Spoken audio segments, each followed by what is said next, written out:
Princess Liberté stands as the pride of the former emperor's family. She displays tactical brilliance in both warfare and state politics. The royal household mourns the passing of the former emperor. Political schemers orchestrate a plan to control the imperial throne. They choose Prince O'Derry as a weak, easily manipulated puppet ruler. Princess Liberté Sormia Craw meets her intended husband, the Duke. She proposes skipping the wedding to depart for the north immediately.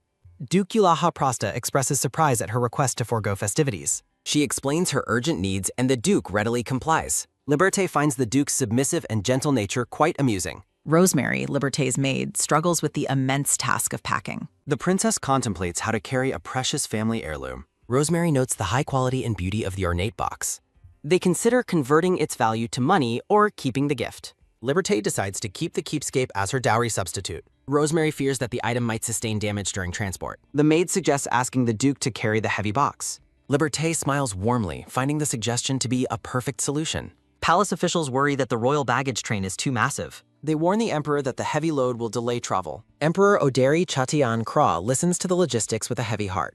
Liberté realizes her brother is being easily misled by the nobles. O'Derry laments that he should have taught his sister more. She expresses her gratitude for his imperial kindness and concern. A formal bow signals her respect before the young emperor. Liberté points out the harsh environmental challenges of the north. She acknowledges the immense difficulty of managing a large caravan. The young ruler humbly asks for his sister's understanding and forgiveness. She requests a small personal token of his love to carry. The princess reassures him that a simple gift is more than sufficient. O'Derry removes a precious object from his royal uniform. A glimmering black flower brooch is revealed as his parting gift. He hands over the sentimental item with great care. O'Derry expresses regret that he cannot offer her a grander farewell. Liberté looks at the brooch with a soft-touched expression. She begins to attach the memento to her travel gown. She vows to keep his heart close, regardless of the distance. Her fingers expertly secure the brooch to the blue fabric. O'Derry is visibly moved by his sister's sincere and loving gesture. She promises to maintain their bond through frequent correspondence. The emperor asks for one final hug before she departs. A soft, quick rustle sounds as they embrace for a final goodbye. A sudden, sharp blare sounds as trumpets signal the departure. An attendant reports that the luggage inspection is finally complete. Liberté seizes the opportunity to execute her secret plan. She orders the caravan reloaded, claiming the emperor's express permission. She firmly asserts the emperor's authority over the prime minister's orders. The heavy carriage wheels roll as the journey officially begins. Inside the coach, Liberté receives an update from the Duke's messenger. The party establishes a safe campsite as the sun sets. Princess Liberté exchanges a meaningful glance with Rosemary as they prepare for the night. A hand reaches into a decorative chest to retrieve a hidden item. Liberté carefully wraps a precious object into a plain white cloth bundle. The imperial caravan establishes a sprawling campsite under the cover of night. Campfires illuminate the various tents as the sun sets behind the trees. Liberté and Rosemary discreetly slip out from their tent into the night. The two women walk toward the central command tent with silent steps. Inside the tent, guards discuss the grueling 3-month march ahead to reach Nord. Duke Ulaha Prasta listens intently, his expression serious as the logistics are debated. Standing outside, Liberté contemplates the best way to deliver her secret written message. Rosemary stands loyally behind her mistress as they wait for the perfect moment. A sudden movement inside the tent causes the two women to pause briefly. Her attention is taken by a sudden quick ahem sounding as Liberté signals her presence. A silver-haired attendant pulls back the tent flap and invites the princess inside. Liberté raises a finger to her lips, signaling the Duke to remain completely silent. The guards are visibly startled by the princess's sudden and mysterious entrance into the tent. Liberté suspects that hidden soldiers are eavesdropping on their private conversation from outside. She asks aloud about the next village while discreetly handing the Duke a note. He reads her warning and verbally explains the 3-day journey ahead to a proper village. Liberté remarks that such a long distance is quite far for their current pace. She asks if the upcoming roads are wide enough for her carriage to travel safely. A note apologizes while asking him to keep the bundle safe until they reach north. Ulaha explains the terrain will worsen, agreeing to an early departure at dawn. The Duke is surprised to find another note hidden behind the first set of papers. He places the cloth-wrapped bundle onto the table for safe and immediate keeping. The silver-haired guard reacts with shock as the Duke and Liberté coordinate departure plans. The guards share a silent look, trying to process the strange and secretive meeting. A brief moment of stillness follows as the princess returns to her quarters. An arrow suddenly zips through the air into a wooden tent post. Riders storm the camp as Liberté wakes and shouts for Rosemary's immediate assistance. Rosemary draws her sword instantly, standing ready to defend the tent's main entrance. Liberté looks at the approaching mob and finds their massive capture attempt quite excessive. The princess rushes into the fray, her blade clashing against an armed assassin. Rosemary saves Liberté from a sneak attack, striking down an enemy guard with force. Blood sprays as Liberté dispatches an attacker with a single lethal sword strike. The enemy leader yells for his men to capture the woman without any delay. Liberté mocks their greed as they focus on selling horses for profit mid-battle. She parries a blow and retaliates with a fierce, blood-drawing counterattack. The princess wonders what foul deal these mercenaries made with the corrupt prime minister. She strikes another foe, questioning why they seem to have no fear of death. Liberté vows to fight on while wondering how many enemies remain nearby in the camp. Rosemary stands victorious amidst several bodies, showing to Liberté she didn't need any help. Nearby, the Duke is engaged in his own brutal struggle against the masked intruders. Duke Ulaha offers a relieved smile after finishing off his last remaining opponent. Liberté returns the smile, her face splattered with blood from the intense battle. Her hand tightens its grip around the bloodied hilt of her heavy sword. The princess moves through the remains of battle with a determined and steady stride. Light begins to break over the forest, signaling a new day's arrival. A tired pew sounds from Liberté as she stands among the many fallen. The Duke approaches her through the morning mist, asking if she is unharmed. Princess Liberté stands bloodied, stating she is fine and suggests talking later. The bearded man notes with relief that the attackers spared the horses. By the fire, the bearded man expresses shock at their combat expertise. Liberté explains that Nord's distance from the capital caused their lack of awareness. She reveals that battlefields and swordplay have been her life since childhood. The silver-haired guard is awestruck by her perfect victory while in a nightgown. Rosemary notes the desperation, while the bearded man scolds the guard's lack of manners. Liberté observes that the men are fixated on her skill rather than the ambush. The bearded man remains silent, his expression unreadable behind his scarred features. He eventually asks for the identity of the people who attacked them. Liberté surmises the prime minister intended to kill her and seize her dowry. The guards mention the attackers were strangely passive and solely focused on her. She admits she abandoned the luggage because she anticipated such an outcome. Liberté reveals the prime minister bribed her guards, and she even suspected the Duke's party. The guards and the bearded man desperately plead for the princess's trust. Liberté reassures them, noting their wounds prove they aren't working for the enemy. She confidently asserts her strength, while the guards react with shock to her claim. The bearded man warns that their current pace will delay arrival by months. He contemplates the risks of the main road, seeing no other viable choice. He reveals a hidden airship from Nord waits 5 days away by a cliff. Liberté is impressed by the North's technology and its potential for escape. He clarifies that the vehicle is not as versatile as she might assume. The princess asks what powers the airship, showing deep curiosity in the technology. He apologizes, explaining he lacks the authority to reveal the airship's power source. Liberté determines she must investigate the mysterious northern technology for herself. The bearded man asks for further questions, and she prepares to probe deeper. She demands his real identity, sensing he has been hiding his true self. The man is stunned as she reveals she has suspected him since leaving the castle. She points out his unnatural calmness despite the many strange events of their journey. She notes a true ruler would have questioned the attack before her martial skill. Her attention is taken by a sudden, tired ha sounding as the man yields. He decides it is finally time to stop pretending and reveal the truth. Bowing respectfully, he introduces himself as Isiris Brody Levitt, an aide to the Duke. The man invites her to address him simply as Is Levitt going forward. Liberté accepts his introduction with a calm and contemplative expression. She then asks why he was pretending to be the Duke this entire time. Is explains she will only understand the reasons once she meets the actual Duke. He asks what she envisions of the North, and she describes a freezing wayside. He admits that while common, that image is far from the true nature of his grace. Liberté looks on with realization as she processes this new information. She imagines the Duke as a massive, scarred warrior ruling the harsh northern lands. She wonders if meeting expectations would have changed things as she looks at a throne. Ys insists the Duke never intended to deceive her and asks for her understanding. The group reaches a quiet village nestled beside a slow-moving stream and windmill. Ys announces that they must begin traveling under the cover of night immediately. He reports that knights are searching for 2 women fitting their descriptions. Liberté realizes the Prime Minister is truly committed to seeing her dead. Rosemary asks about her well-being, and Liberté offers her sincere gratitude for the concern. The party proceeds in darkness, avoiding campfires to hide from their relentless pursuers. The caravan gallops toward the north with minimal rest to escape discovery. Liberté lets out a fierce ha sounding as she strikes down her opponent. The group dispatches the final attackers without sustaining any serious injuries or leaving traces. After riding through the rugged terrain, they finally outpace all remaining persistent pursuers. Her attention is taken by a sudden, relieved pew sounding as the group celebrates.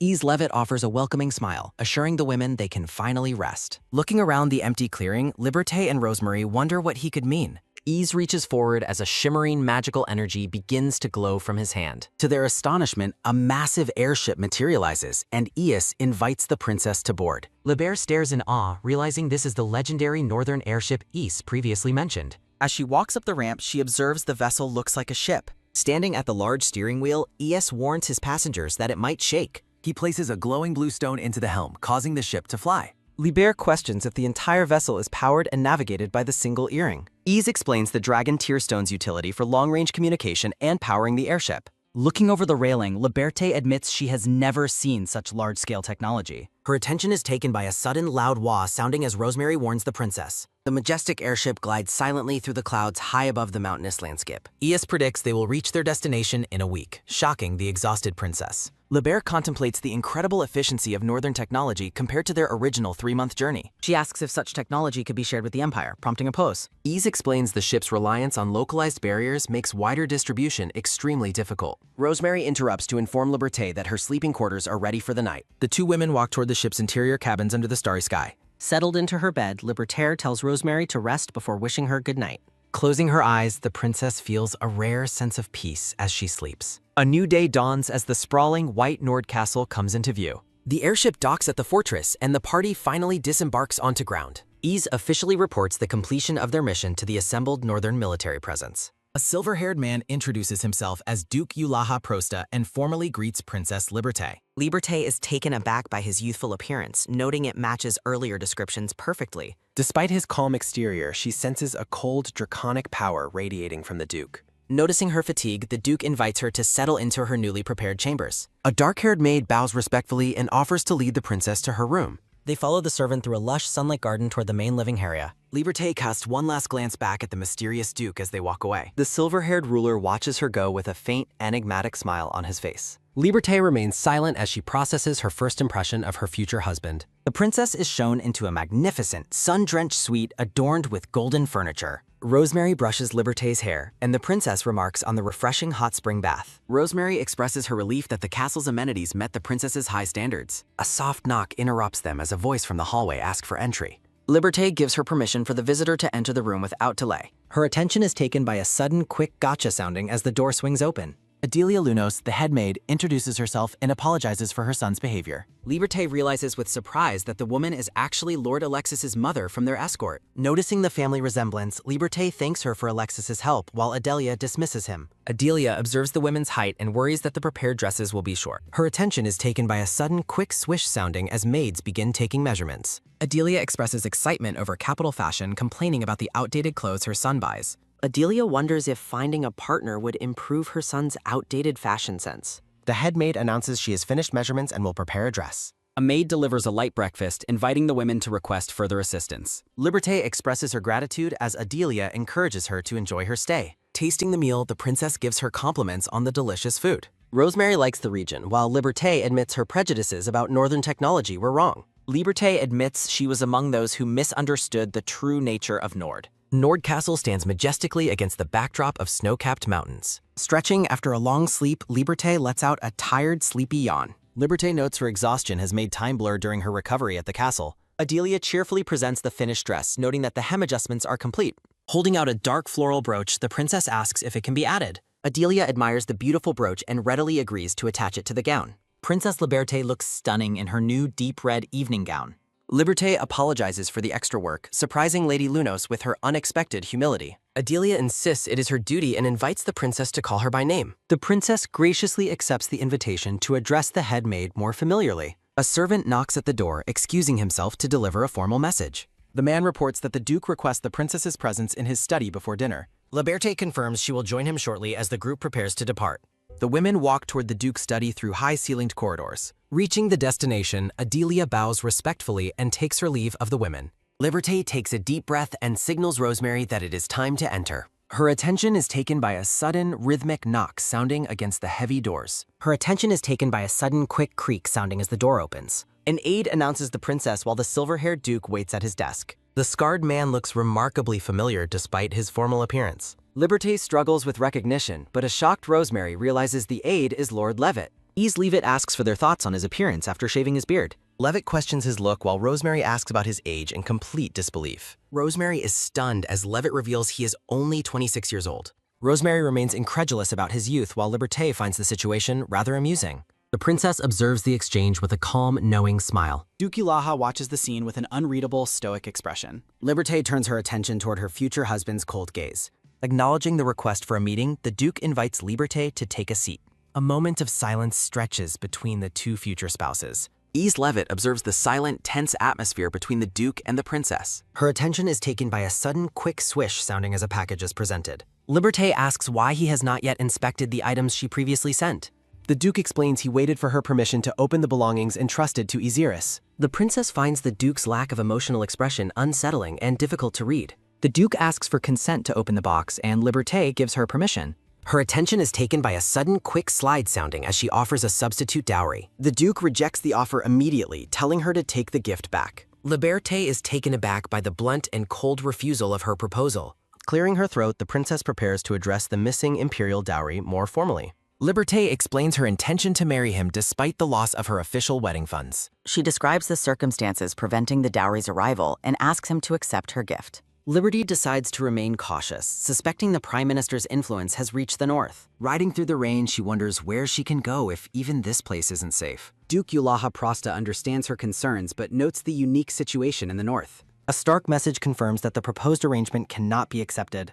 The Duke acknowledges her difficult journey and suggests postponing serious talks so she can rest. Princess Liberté looks on with a confused expression, unable to understand his sudden kindness. She ponders if motives are hidden behind his generosity, since kindness usually has a reason. Piles of gold coins and exquisite jewelry shimmer brightly under the light. A vision of a grand wedding ceremony shows the couple standing together at the altar. Liberté agrees to postpone their discussion, though she remains suspicious of his true intentions. The Duke offers to have her belongings delivered later and invites her to dinner. Her attention is taken by a sudden, quick swish sounding as the Duke rises to leave. She stares at his gloved hand, her mind racing with unanswered questions and doubts. Her attention is taken by a sudden, soft smile sounding as he insists on escorting her. Her attention is taken by a sudden, light swish sounding as they walk toward the hall. Walking beside him, the princess wonders how much she can truly trust this mysterious man. Her attention is taken by a sudden, loud shout sounding as a boy calls them late. Her attention is taken by a sudden, quick thud sounding as the boy hugs Lord Alexis. Alexis sternly scolds the blonde boy for his lack of respect toward the royal highness. The young boy quickly corrects his posture and offers a polite, formal bow to Liberté. Rosemary introduces herself as the princess's handmaiden while greeting the others in the room. Liberté notes how cute the boy is before clearing her throat to maintain her composure. The princess formally introduces herself as Liberté Sormia Craw to the gathered group.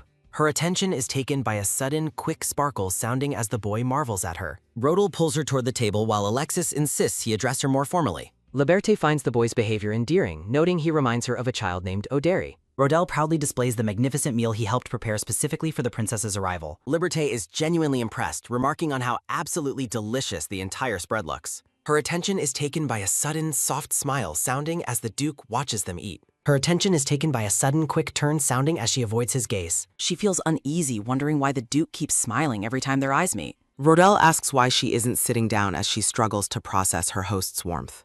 After finishing the meal, Liberté offers her sincere compliments to the chef and her hosts. The Duke invites her for a stroll in the castle garden to enjoy the night air. Her attention is taken by a sudden, quick swish sounding as they stand to leave. Lord Alexis nervously asks if Rosemary will be joining them for the evening stroll. Rosemary declines, stating she is perfectly fine on her own and needs no escort. She watches the couple leave with a serious expression, perhaps sensing the underlying tension. Her attention is taken by a sudden, soft nod sounding as she encourages Liberté to rest. Alexis watches the pair go, questioning if it's wise to let them walk alone. Her attention is taken by a sudden, rhythmic step sounding as they walk through the arches. Liberté gasps in surprise as she catches her first glimpse of the spectacular courtyard. Her attention is taken by a sudden, bright sparkle sounding from the lanterns in the garden. The Duke gazes at her, asking for her thoughts on the beauty of the castle grounds. Liberté admits she has never seen anything so stunning, even within the Grand Imperial Palace. She describes Nord as a strange place that completely defied all of her initial expectations. The Duke asks if anything has troubled her since her arrival at the Northern Fortress.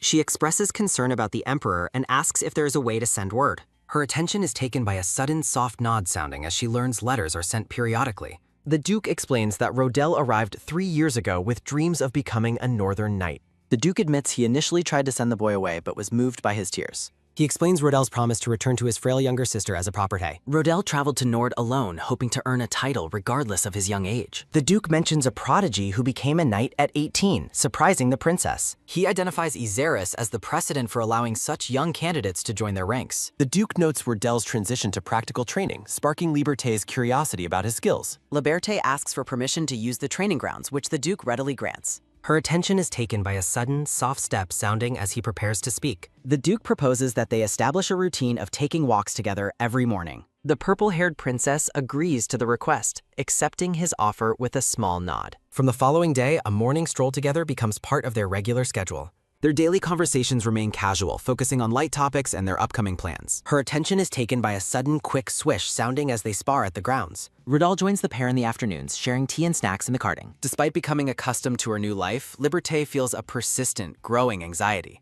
She is troubled by the Duke's silence regarding their official marriage despite a month passing. Liberté worries that further delays will lead to accusations of rebellion against the Empire. The Duke offers her a white lily, remarking on the beauty of the flowers. A close-up shows the delicate white lily held gently in his hand. Her attention is taken by a sudden, quick swish sounding as she rejects his gift. She tells him she is confused by his intentions and lacks understanding of his thoughts. Liberté reminds him of his imperial duty to marry her for the sake of peace. She yells about her personal experiences on the battlefield and the tragedies she has witnessed. She urges him to stop wasting time as a maid watches them from a distance. Her attention is taken by a sudden, quick thud sounding as he blocks a strike. The bleeding Duke ignores his own injury to check if the princess is unharmed. He urgently tells her to flee the garden as he struggles to stay conscious. Her attention is taken by a sudden, quick thud sounding as the Duke collapses. Liberté screams for help while holding the wounded Duke as the maid looks on. She cradles his head, her hands stained with his blood during the terrifying moment. The maid realizes with horror that the Duke was hit by the blade intended for Liberté. Her attention is taken by a sudden, quick clang sounding as the maid drops her dagger. Her attention is taken by a sudden, quick step sounding as the assailant runs away. A blood-spattered lily lies on the stone path, abandoned after the sudden attack. The black-haired aide shouts orders to gather doctors and everyone with healing magic. Guards successfully apprehend the handmaid responsible for stabbing the Grand Duke. Her attention is taken by a sudden, quick turn sounding as the aide glares furiously. He harshly orders the guards to take the captive woman directly to the dungeon. Rosemary rushes to the princess's side, asking if she sustained any injuries. Rosemary comforts the trembling princess and insists on escorting her back to her chambers. Her attention is taken by a sudden, loud thud sounding as the aide slams his hand. He yells in frustration about how the Duke's marriage intentions have been met with tragedy. Her attention is taken by a sudden, loud shout sounding as he demands a response. The aide questions what happened in the garden while the Duke lies unconscious nearby. He expresses deep regret over the decision to accept a marriage with the imperial family. The man scolds Liberté for failing to protect the Duke despite her combat background. Her attention is taken by a sudden, quick snap sounding as Rosemary stops him. Rosemary defends her mistress, pointing out the aide's disregard for the princess's emotional state. Liberté sits in stunned silence, overwhelmed by guilt and the traumatic events of the day. Her attention is taken by a sudden, quick step sounding as the aide finally leaves. The frustrated Knight Commander punches the glass door in a violent outburst. Blood drips onto glass shards scattered across the ornate carpet. Camellia reports that the handmaid has been bound and thrown in the gungeon. The silver-haired man asks to see the commander's hand, ignoring his dismissive attitude. Mardinica scolds the Knight Commander for wandering the castle looking so pathetic. Her attention is taken by a sudden, soft swish sounding as he applies bandages. He warns the commander to stay composed for the men and for Carlotta. Rosemary offers a cup of tea to Princess Liberté to help her calm down. The brown-haired handmaid notes that the princess must have been terribly shocked. Rosemary sympathizes with Isurus, fearing she would lose her own composure for Liberté. It pains Rosemary to see the princess in such a state of distress. Looking down on the room, Rosemary prays the Grand Duke wakes up soon. Sparkling magical water flows from a majestic stone fountain in the garden. Her attention is taken by a sudden, soft splash sounding. Her attention is taken by a sudden, weary huff sounding. Lord Camellia surprises her, noting that her secret spot has finally been discovered. Mardinica offers his handkerchief, but she declines while asking about his training duties. Her attention is taken by a sudden, soft chuckle sounder. Camellia, a 1st Division Knight of Nord, tells Rosemary that she looks tired. She admits to being particularly tired today, her face showing her exhaustion. Standing in the garden, Rosemary confesses she has never felt this tired before. Two maids watch from above, wishing the princess would just go home. They fear war because of the princess, as Camellia suggests they leave now. Her attention is taken by a sudden, light swish sounding. He asks Rosemary to go on ahead while he gets some fresh air. Her attention is taken by a sudden, quick grip sounding. Mardinica assures the girl that he is all right as she calls out. Her attention is taken by a sudden, soft giggle sounding. Lord Camellia hesitates, staring at her with a look of concern and confusion. Her attention is taken by a sudden, weary sigh sounding. Her attention is taken by a sudden, polite bow sounding. Camellia watches Rosemary walk away through the bright and sunlit palace gardens. Her attention is taken by a sudden, loud clack sounding. Mardinica stands in silent thought as the afternoon sun bathes the terrace. The silver-haired man looks back over his shoulder with a cold gaze. The two gossiping maids approach the knight, unaware of the trouble they face. A close-up shows Mardinika's eyes filled with a terrifying and cold intensity. Her attention is taken by a sudden, sharp flinch sounding. Mardinika addresses the two women, catching them off guard with his stern presence. He coldly informs them that they are no longer permitted at the castle. Her attention is taken by a sudden, quick grip sounding. The maids protest his decision, asking for a reason and questioning his authority. Her attention is taken by a sudden, sharp gasp sounding. He explains they violated the code of service toward their honored royal guest. Camellia mockingly asks if they want to explain themselves to the Knight Commander. He offers a letter of recommendation as a bribe if they leave immediately. Her attention is taken by a sudden, frantic scurry sounding. Mardinika stands alone in the quiet courtyard after dismissing the troublesome maids. He decides that it is finally time to report these events to his father. Her attention is taken by a sudden, weary huff sounding. Sunlight filters through the heavy curtains, casting shadows across the ornate room. The black-haired aide stands by the bed, softly calling out to Yuri. He worries that every passing moment increases the blame placed on the princess. Looking down at the unconscious Duke, the aide pleads for him to wake. Liberté and Rosemary stand in a heavy, somber silence near the bed. Liberté is haunted by fears of the Duke's death and Rosemary's potential danger. Her attention is taken by a sudden, loud thud sounding as she stands up. Yuri finally opens his eyes, staring up at the ceiling in a daze. The aide leans over him, advising the silver-haired man not to move yet. Yuri weakly admits that he is far from being all right. Her attention is taken by a sudden, soft brush sounding as he touches his head. The aide smiles with relief, noting that Yuri's complaints mean he is fine. Yuri learns that he has been unconscious for 3.5 days. He is shocked by the time lost and immediately asks about the princess. Yuri looks up as Liberté approaches the bed with tears in her eyes. Her attention is taken by a sudden, soft drip sounding as she cries. Overcome with guilt, the princess tearfully apologizes and takes all the blame. Her attention is taken by a sudden, heavy shudder sounding as she collapses. Rosemary catches her mistress, shouting her name in a moment of sheer panic. Yuri watches with a look of horror as the princess falls unconscious. The Duke groans in pain as he tries to reach out for her. He urgently commands the aide to take the princess to her room immediately. Rosemary cradles the limp Liberté, her face filled with deep concern and fear. The black-haired aide stands in silence, processing the sudden and chaotic turn. He watches as Liberté is carried away while the room falls quiet. Yuri stares into the distance, his expression grim as he thinks of her. Her attention is taken by a sudden, quick snap sounding as she wakes. Liberté sits up in bed, remembering the garden and the Duke's bloody injury. Her attention is taken by a sudden, heavy thud sounding in her chest. A blood-stained hand clutches the fabric of a dress in a terrifying nightmare. A woman with dark hair holds another person in a dark, traumatic vision. A bloodied face stares back as a forgotten memory resurfaces for the princess. Rosemary calls out to her as the princess gasps and snaps awake. Rosemary asks if she is okay as Liberté remains in a stunned gaze. Liberté realizes there is something incredibly important that she has completely forgotten. She tells Rosemary about the nagging feeling of a vital lost memory. Sunlight fills the quiet room as a voice asks if she remembers. Liberté is pushed to remember as she looks around the sunlit chambers. Rosemary remains silent, watching the princess with a look of quiet sadness. Rosemary begins to explain what the former emperor taught her during a past party. Her attention is taken by a sudden, bright chime sounding in the breeze. A 6-year-old Liberté smiles brightly while clutching a white rabbit plushie. Her parents prepare for a trip, promising to return to their children soon. The nanny reassures the departing couple about the baby as the mother hesitates. Young Liberté is confused as she learns her parents are going out. The small girl runs toward them, calling out for her father and mother. Her attention is taken by a sudden, quick lunge sounding as she grabs on. Her attention is taken by a sudden, loud cry sounding as she pleads. Her parents laugh at her rare tantrum, finding her behavior to be quite cute. Her attention is taken by a sudden, light chime sounding over the fields. The emperor and empress receive a warm greeting from a happy farmer. Young Liberté smiles brightly while holding a bundle of golden harvested wheat. The empress giggles, noticing how much fun Liberté is having in the field. Liberté excitedly shows her parents a rice plant she finds very fluffy. Her attention is taken by a sudden, loud shout sounding from a distance. A man rages against the guards, demanding an audience with the emperor. The emperor turns around to ask about the cause of the commotion. An official explains that a man is causing a scene, demanding royal attention. The empress looks on with concern as the emperor faces the disturbance. The emperor promises to handle things while a farmer pleads for his land.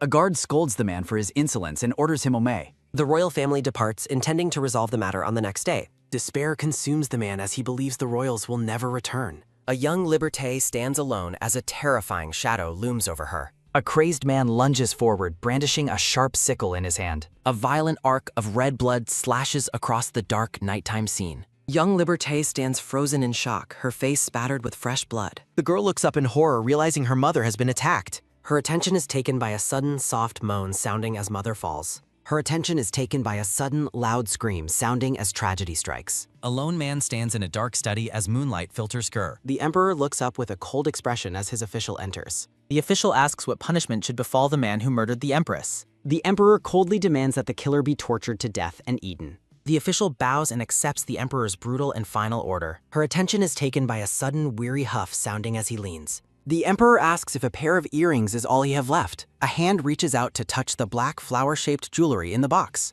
The Emperor clutches the earrings tightly in his palm as he grieves alone. In a memory, the Empress shows him the earrings she just finished making.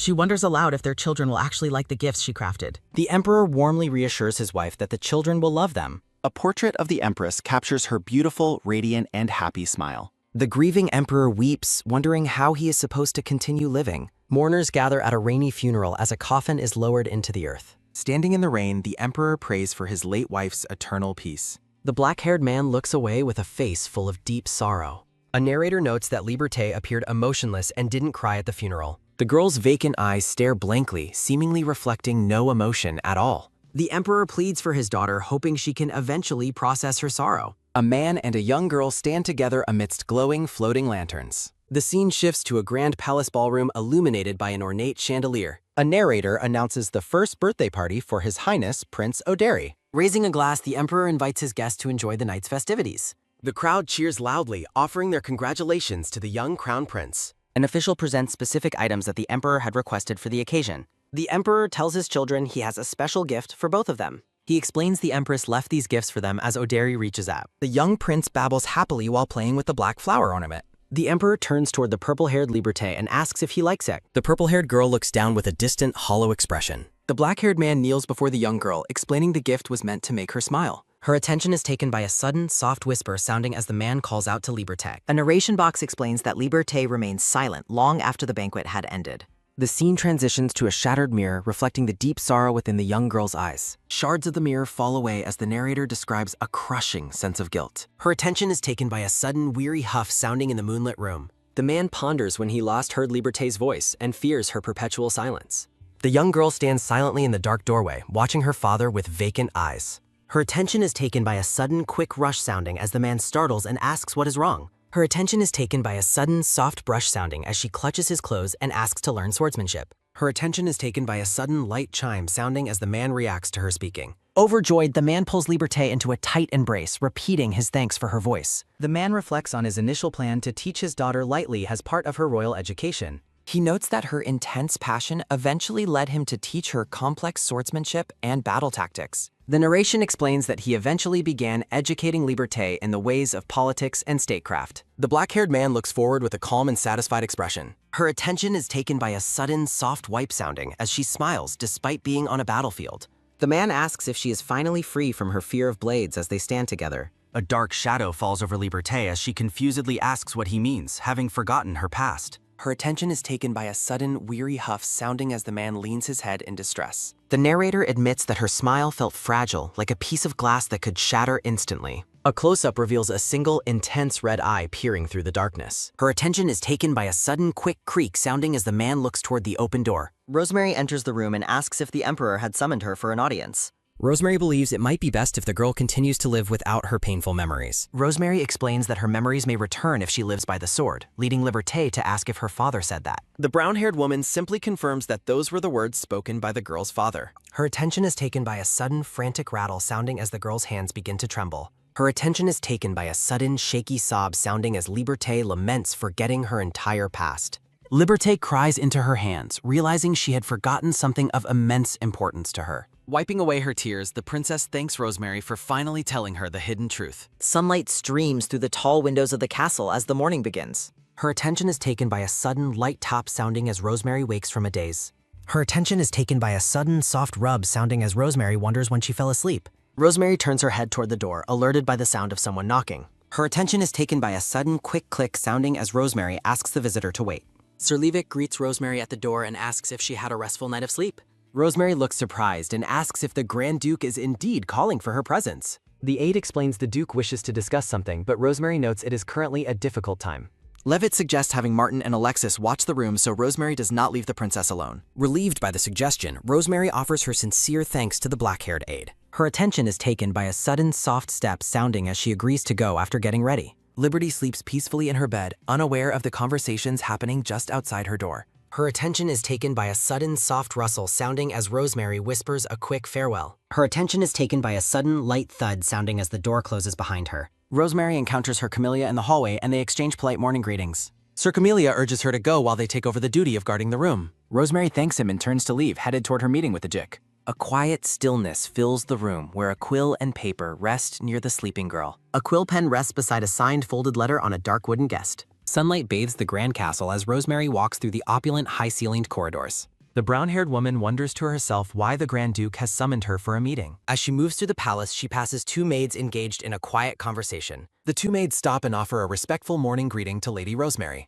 They ask about the princess's recovery since her collapse, and Rosemary reassures them she is doing much better. Rosemary continues on her way, her expression turning somber as she dwells on recent events. The light blue-haired Duke explains that a rumor was spread to protect her, painting her as a victim of jealousy. His aide thinks the rumor is beneficial, but Rosemary finds the proposed motive for the attack a bit too convenient. The Duke calmly sips his tea, noting that people will believe what they want as long as it ensures safety. Rosemary clenches her hands tightly in her lap, processing the weight of the Duke's political maneuvers. She expresses her relief that the hostile atmosphere within the castle has finally begun to soften. Rosemary privately admits that she had been fully prepared to flee the castle with the princess if necessary. The Grand Duke looks at her seriously and mentions that he has a specific request to make of her. He encourages her to listen to his proposal first, making it clear that she is free to refuse him. He asks if she would attend the suspect's interrogation to prevent any accusations of an imperial cover-up. Rosemary's expression hardens with sudden tension as she considers the implications of facing the attacker. Her attention is taken by a sudden, loud thud sounding as she slams her hands down and defends the princess. The light blue-haired man looks on calmly, reminding her that not everyone shares the princess's noble character. He emphasizes that her presence at the questioning is vital to prevent any further doubts from arising. The Duke looks away momentarily, his face shadowed by the complexity of the situation they face. He admits that his original intention was to ask Princess Liberté to attend the interrogation herself. Rosemary listens intently, the gravity of the Duke's request reflected in her steady, green-eyed gaze. Her attention is taken by a sudden, soft exhale sounding as Rosemary sighs and finally gives her consent.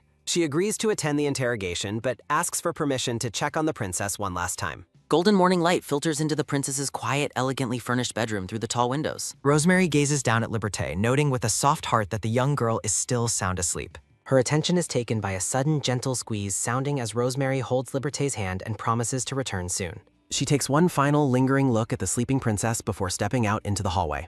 An official waits for her outside the door, offering to lead her down to the castle's lower levels. Her attention is taken by a sudden, bright flare sounding as a torch is lit against the dungeon's damp walls. Her attention is taken by a sudden, quick step sounding as the guide warns Rosemary to be careful on the stairs. The silver-haired guide offers her his hand for support, but Rosemary politely declines and continues walking alone. He urges her to keep up the pace as they descend deeper into the cold, dark depths of the prison. They arrive at a heavy door where the Grand Duke and Sir Levitt are already waiting for her. Her attention is taken by a sudden metallic creak sounding as the heavy cell door is finally unlocked and opened. Inside the cell, a woman sits bound to a chair. The Duke coldly orders his man to wake the prisoner. The man named Martin steps forward into the center of the dark room to carry out the Duke's command. Her attention is taken by a sudden, loud splash sounding as a bucket of cold water hits the captive woman. The prisoner gasps and coughs, her dark hair dripping as she struggles weakly against her heavy restraints. The disheveled woman looks up with a dazed expression as she finds herself surrounded by the royal officials. Standing in the shadows, Rosemary stares at the captive with a look of silent, simmering recognition. An internal thought confirms that the woman before her is indeed the culprit who tried to harm Liberté. Rosemary's gaze turns icy and sharp as she focuses all of her attention on the woman in the chair. The Duke demands an explanation for her presence in the garden. She weakly claims she was merely gathering flowers. A close-up reveals the captive's battered and sweat-streaked face as she endures the harsh questioning. The light blue-haired man leans in close, demanding to know her true reason for trying to assassinate the princess. Narrated thoughts question the woman's motives and whether she has any right to speak of the people's tragedies. The captive woman erupts in a fit of rage, accusing the imperial army of burning her village to the ground. She screams in despair, claiming her family died in the fire and that the princess is a heartless murderer. Rosemary bursts into a sudden fit of laughter, surprising the royal officials. Her expression shifts to a serious one as she asks who gave the order. The prisoner screams about the village, but Rosemary notes she was also there. Rosemary reflects that she understands the tragic truth better than anyone in the room. She reveals her past as a rebel, remembering herself as a young girl. The light blue Duke explains that the order came from an enemy leader's incompetence. Rosemary clenches her dress as the Duke explains children were used to start fires. The brown-haired woman solemnly confirms that she was once one of those children. The captive woman erupts in denial, shouting that Rosemary's claims must be a lie. The prisoner continues her frantic screaming while Rosemary stares stoically at the wall. Having said her piece, Rosemary asks if it is finally acceptable for her to leave. The Duke grants her permission, suggesting that she should go and rest now. Rosemary turns to walk away, leaving the silver-haired official standing in the shadows. The silver-haired man looks on with a face full of profound shock and concern. Later in the palace garden, the silver-haired official calls out to Rosemary. He hurries toward the brown-haired woman, asking her to wait for just a moment. Her attention is taken by a sudden soft crunch sounding as Rosemary halts her stride. The silver-haired official catches up to her, his face filled with worry for her. He gently suggests that they take a short break before they continue walking. Overcome by the weight of her memories, Rosemary looks down as she cries. Rosemary reflects on the relief she felt when Liberta appeared during the fire. The two of them sit together on the grass in the peaceful palace garden. A flashback reveals a young hooded Liberta snatching a torch from the girl's hand. Rosemary holds a pink flower recalling how Liberta desperately searched for lost children. She credits Liberta as her savior, remembering how the princess prevented her death. A close-up of Rosemary's eyes conveys the deep purpose Liberta gave her life. Her attention is taken by a sudden, sharp snap sounding as the flower is crushed. Angered by the injustice, Rosemary wonders how anyone could dare to blame Liberta. Rosemary sighs deeply, the emotional toll of her confession evident in her expression. The official tells her to forget their conversation and asks if she feels better. Rosemary looks up in surprise as he explains that sharing burdens clears the mind. They remain in the peaceful garden, the tension finally beginning to lift between them. Rosemary offers her sincere gratitude, admitting that she feels much better after talking. With a final polite bow, the brown-haired woman prepares to take her leave. The silver-haired man stands alone under the shade of a tree, deep in thought. Her attention is taken by a sudden, soft swish sounding as Rosemary walks away. The official remains silent, watching her figure disappear into the distance of the garden. The scene shifts to an office where stacks of books litter a wooden desk. The light blue-haired Duke tells his aide to speak if something is on his mind. The silver-haired aide sits slumped in his chair, looking exhausted by the day's events. The Duke teases him for acting foolish, while the aide finds the criticism harsh.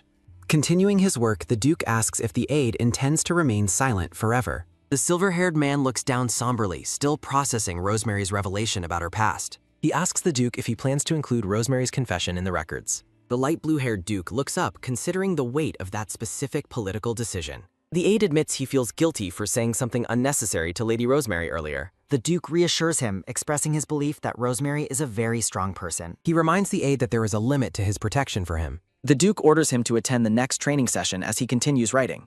A faint, knowing smile plays on the Duke's lips as the morning sun shines. The light blue-haired Duke warns Rosemary that she should also prioritize her own well-being. Her attention is taken by a sudden, soft step sounding as someone approaches a door. The brown-haired woman enters the room with a look of quiet anticipation. Rosemary offers a warm smile as she realizes Princess Liberté is finally awake. The dark blue-haired princess greets her attendant with a gentle morning welcome. Rosemary looks concerned, asking the princess if she is truly feeling all right after her ordeal. Liberta offers a reassuring smile, claiming she is merely suffering from a bit of exhaustion. Rosemary insists on calling a doctor if she worsens, while the princess apologizes for the worry. A heavy silence settles over the dark blue-haired woman as she contemplates her situation. Standing by a window, the light blue-haired man admires a bouquet of vibrant yellow lilies. Rosemary places the flowers into a vase, mentioning she advised the Duke against visiting. She explains that the Grand Duke sent the lilies hoping they would brighten the princess's mood. The dark blue-haired princess looks at the flowers and offers her sincere thanks to Rose. Liberté turns away to gaze out at the rainy landscape, lost in her own thoughts. Rosemary watches the princess closely, silently noting her lingering sadness and fragility. The princess suggests taking a walk in the rain to help clear her troubled mind. Despite the weather, Liberté decides that heading outdoors is exactly what she needs. Her attention is taken by a sudden soft hiss sounding as rain falls through the trees. Walking under a large umbrella, the women observe guards training in the courtyard. The two figures walk together through the rain, seeking a moment of peace outside. Rosemary remarks on the lack of people around, attributing the solitude to the steady downpour. The training guards notice the royal presence and stop their session in surprise. Her attention is taken by a sudden, soft rustle sounding as the guards bow respectfully. The princess acknowledges their dedication while the guards humbly accept her kind words. Her attention is taken by a sudden, quick gasp sounding as Rosemary realizes Liberté is moving. Rosemary pleads with the princess to stop, reminding her that she is not fully recovered. Liberté explains her restlessness and promises she will not push herself too far today. Rosemary releases a heavy sigh, unable to stop the princess from following her impulses. Her attention is taken by a sudden, soft splash sounding as Liberté steps into a puddle. The dark blue-haired woman reaches for a practice sword, determined to test her own strength. Her attention is taken by a sudden sharp ring sounding as the princess lifts the heavy weapon. The black-haired guards watch with visible apprehension, unsure if they should intervene. The sword falls from her grasp, prompting Rosemary to cry out in alarm. The umbrella lies forgotten on the wet ground as the princess's strength fails her. Liberté stares down at her own trembling, empty hands in a state of shock. Her attention is taken by a sudden heavy thud sounding as Liberté's hope begins to crumble. The princess realizes with horror that her hands have lost all of their usual strength. Liberté despairs over her uselessness as a swordsman while Rosemary rushes to her side. Rosemary helps the dark blue-haired woman up, gently insisting that this is far too much. The brown-haired woman suggests they return inside immediately, and the princess weakly agrees. Her attention is taken by a sudden, soft gurgle sounding as tea is poured into a cup. Now indoors, Rosemary serves tea and encourages the princess to enjoy the warm drink. Liberté sits in a green gown, looking somber as she stares into her teacup. She reflects on the impossibility of avoiding the Grand Duke for much longer. Memories of Madame Lunos bringing an overwhelming amount of sweets fill the princess's mind. An assortment of colorful cakes, cookies, and pastries sits untouched on the palace table. Rosemary notes the excessive amount of food, and Liberté agrees that it is quite overwhelming. The brown-haired woman suggests inviting a man named Rodel to join their tea time. Liberté approves of the idea and sends Rosemary to bring him to the room. The princess offers a quiet word of thanks as she looks at the cookies. Her attention is taken by a sudden rhythmic tap sounding as someone walks. A sudden sharp creak sounds as the heavy doors swing open. The dark blue-haired princess smiles, asking if Rodel has finally arrived for tea. Looking toward the entrance, Liberté mentions that she has been waiting for them. Rodel excitedly pulls the Duke inside, urging everyone to start eating their sweets. The light blue-haired Duke offers a warm, amused smile as he joins the table. Her attention is taken by a sudden, soft munch sounding as Rodel eats. As the group gathers, Rodel happily exclaims that the sweets are absolutely delicious. Liberté gazes down somberly, dreading the need to face the Duke in this state. Her attention is taken by a sudden, soft clatter sounding as her hands tremble. The Duke asks if she is all right, but Liberté insists she is feeling fine. He tentatively offers to leave if his presence is making the princess feel uncomfortable. Turning away, Liberté tells him not to worry as she clenches her green dress. Liberté is paralyzed by a sense of dread so overwhelming she cannot even think. Fixed and unblinking, the princess's gaze is drawn toward a massive, vivid puddle of crimson. She lets out a sharp gasp, clutching her chest as a sudden panic takes hold. Her attention is taken by a sudden, sharp clink sounding as she excuses herself. Liberté rushes from the room while the Duke calls out to her in concern. Her attention is taken by a sudden, rapid tap sounding as she flees. A fiery, red-haired girl stares forward with intense and glowing golden eyes. Her attention is taken by a sudden, ragged huff sounding as Liberté stops. Her attention is taken by a sudden, sharp clatter sounding as she leans against furniture. Liberté runs through the hall, desperate to escape the suffocating feeling deep within her. She finds herself standing alone in the vast and silent palace training arena. A memory of her former weakness and fragility haunts the dark blue-haired woman's mind. Her attention is taken by a sudden, soft exhale sounding as she reflects. Her attention is taken by a sudden, soft hiss sounding as she grits her teeth. Liberté despairs that our hands can no longer grasp the sword she has always known. Looking down in absolute misery, the princess admits that she can no longer do anything. Liberté stares blankly at the dancing flames of a tall brazier in the arena. Her eyes reflect the fire as she realizes she has reached a breaking point. Her attention is taken by a sudden, heavy tap sounding as she walks closer. The princess reaches out toward the fire, claiming that her hands are no longer whole. Her attention is taken by a sudden, crackling roar sounding as she touches the flames. Her attention is taken by a sudden, sharp whoosh sounding as the Duke intervenes. The light blue-haired Duke demands to know what on earth she thinks she is doing. Tears stream down Liberté's face as she looks up at the Grand Duke in despair. He kneels before her, holding her hands to keep her safe from the fire. The scene shifts to a quiet room where a fireplace burns late into night. The Duke offers her a warm drink to help her recover from the cold. Liberté thanks him, apologizing for showing such a pathetic and weak side of herself. Her attention is taken by a sudden, soft tap sounding as she moves the cup. The Duke asks why she isn't questioning his actions or his presence at the arena. Liberté looks at the teapot, asking if he truly wishes for her to ask him. She admits she was swept away by her own overwhelming emotions during that dark moment. Liberté laments that she can now barely manage to wrap her hands around a teacup. She reflects on her lost identity, having only ever known how to wield a sword. Looking at a wilted yellow flower, the princess asks if her current state is pathetic. The Grand Duke insists there are other paths for her, even without her sword. Her attention is taken by a sudden, sharp outburst, sounding as she screams in denial. Liberté declares she has known nothing but swordsmanship since her earliest childhood. She laments having no purpose or identity without her familiar blade.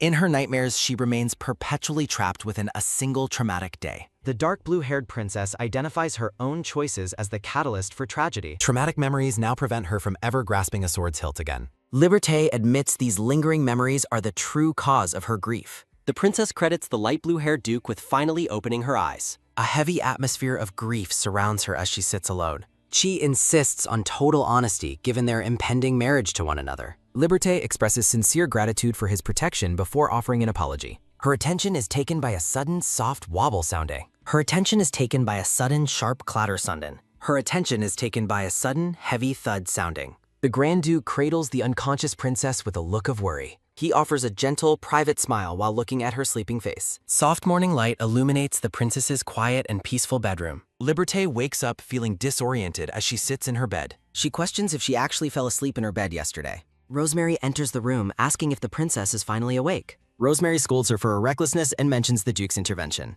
Rosemary explains the Grand Duke carried the princess back in his house. Liberté is mortified to realize she was carried while she was asleep. Rosemary demands that she be informed before the princess wanders off again.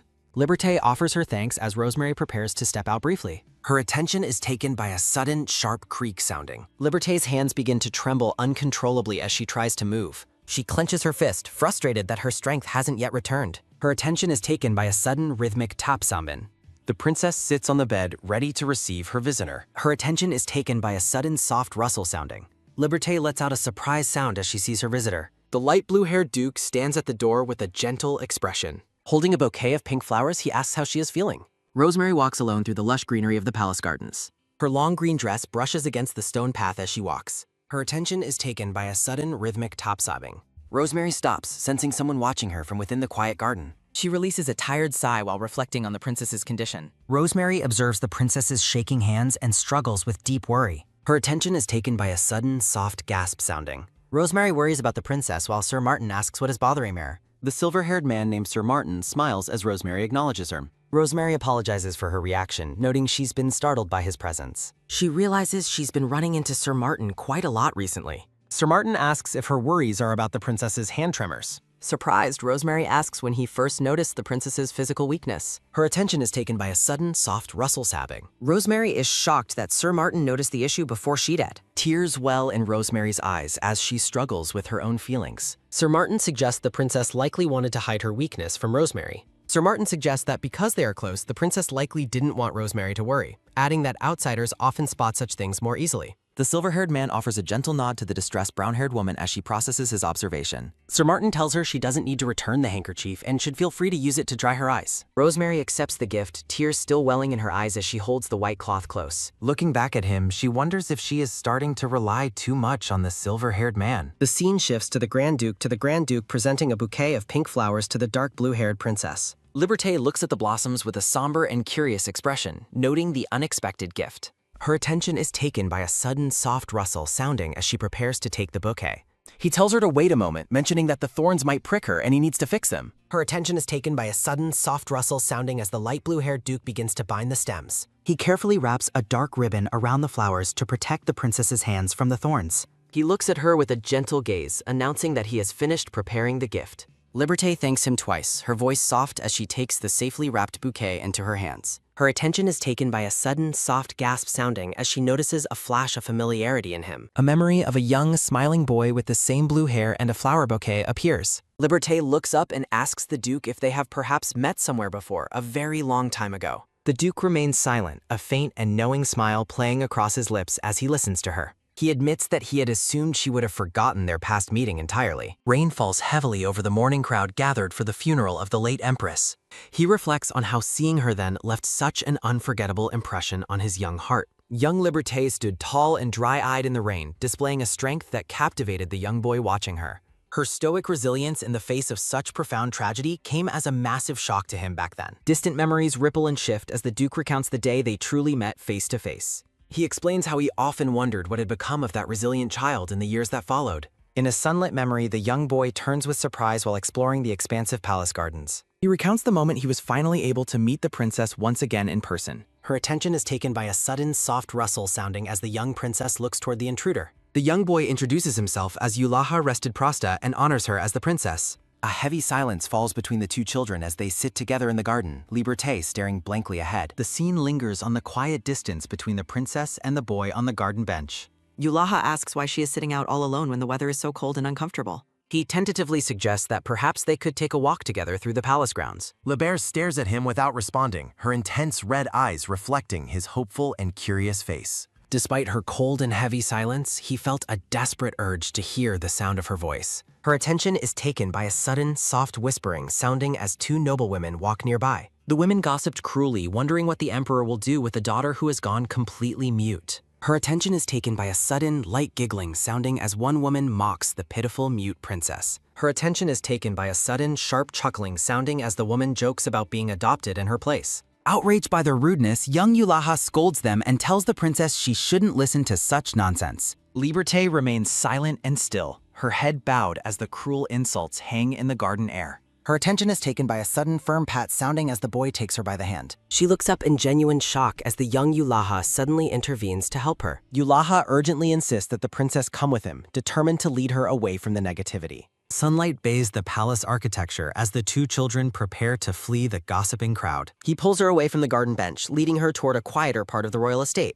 Bright light filters through the lush trees as they escape the presence of the cruel noblewomen. The two small figures run across the expansive green lawn together, hand in hand. Her attention is taken by a sudden rapid top sounding as he thinks about the hurtful things they said. Yulaha resolves that he cannot allow the princess to hear such hateful words for a single moment longer. Her attention is taken by a sudden sharp huff sounding as the light blue-haired boy stops to look back. Young Liberté catches her breath, her chest heaving after this sudden and unexpected sprint. The light blue-haired boy offers a sincere apology for dragging her away from the garden so abruptly. He suddenly turns and runs off toward the bushes, leaving the dark blue-haired girl standing alone. The young boy calls out, asking the princess to wait for just a moment while he prepares something. Her attention is taken by a sudden, soft flutter sounding as he spreads his white handkerchief over a rock. The light blue-haired boy gestures politely, inviting the princess to sit on the clean handkerchief he has prepared. Her attention is taken by a sudden light rustle sounding as she carefully takes a seat on the stone. Young Liberté stares at him with wide, curious red eyes, clearly surprised by his unexpected kindness.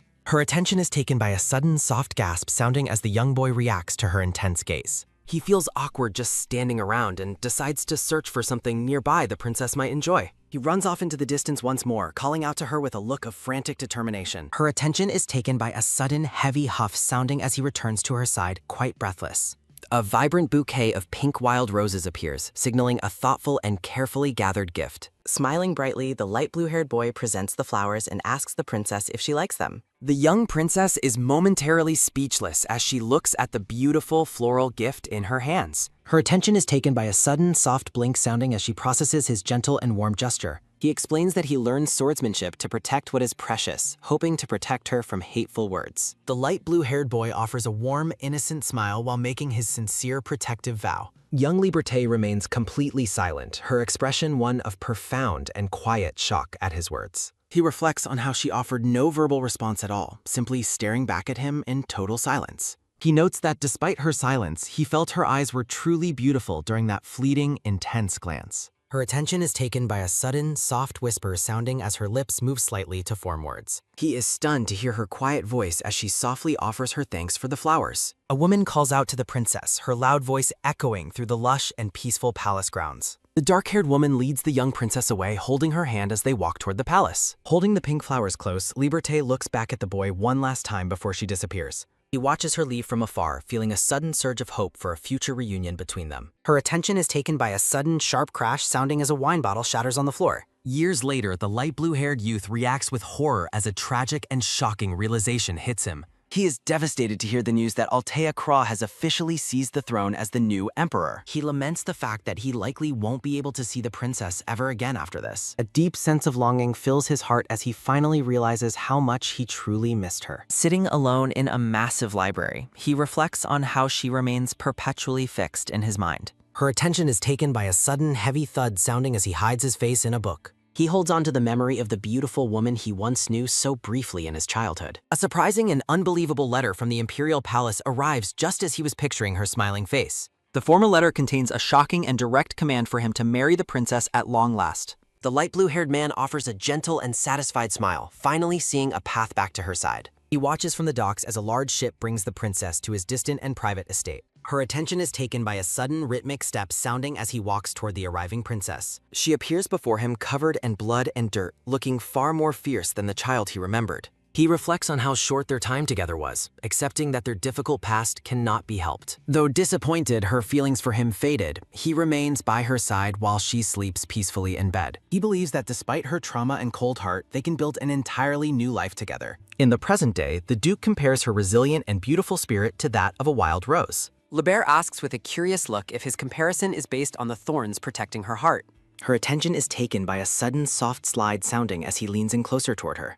He explains that like a wild rose, she blooms beautifully even when placed on the roughest terrain. The dark blue-haired princess blushes deeply, visibly touched by his sincere, poetic, and romantic words. Duke Rusted leans against the heavy doors, appearing deeply affected by his conversation with Liberté. His face is flushed and his expression weary as he struggles to regain his composure. Liberté remains sitting quietly by the window, lost in her own thoughts after their encounter. Her attention is taken by a sudden heavy sigh sounding as the Duke exhales in the quiet hallway. A light blue-haired aide spots the Duke sitting on the floor and asks if something has happened. The Duke quickly stands and dismisses the concern, though the aide notes he has let his hair down. Her attention is taken by a sudden sharp spark sounding as a tense energy flashes between the two men. Defensively, the Duke asks if his appearance is a problem, to which the aide offers a hesitant reply. Her attention is taken by a sudden light swish sounding as the Duke turns and walking away. The aide watches him go, muttering to himself about the Duke's unusual behavior. He reflects on how the Duke tries to act composed but is actually incredibly driven by his emotions.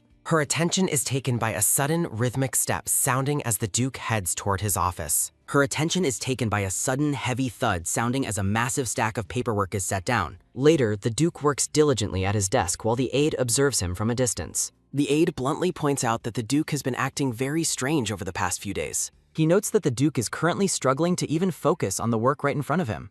He points out that the Duke becomes visibly flustered every single time he has to face Liberté. Frustrated, the Duke covers his face and tells his aide that he doesn't need to hear the details. He admits to himself that the aide isn't wrong, leaving him with nothing to say in his defense. Her attention is taken by a sudden soft blink sounding as the aide watches the Duke's silent struggle.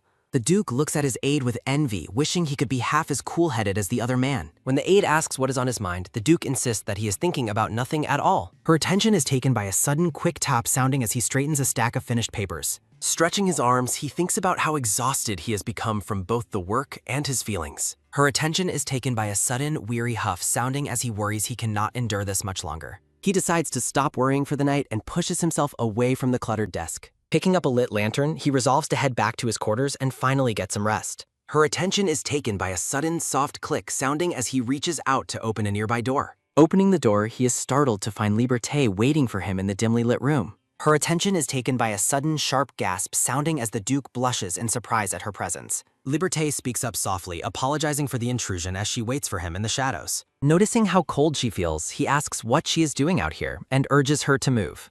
He tells her the air is far too cold and insists that they move further inside immediately. Her attention is taken by a sudden light clink sounding as he prepares a warm cup of tea for her. Liberté explains that she simply wanted to speak with him alone rather than waiting until tomorrow.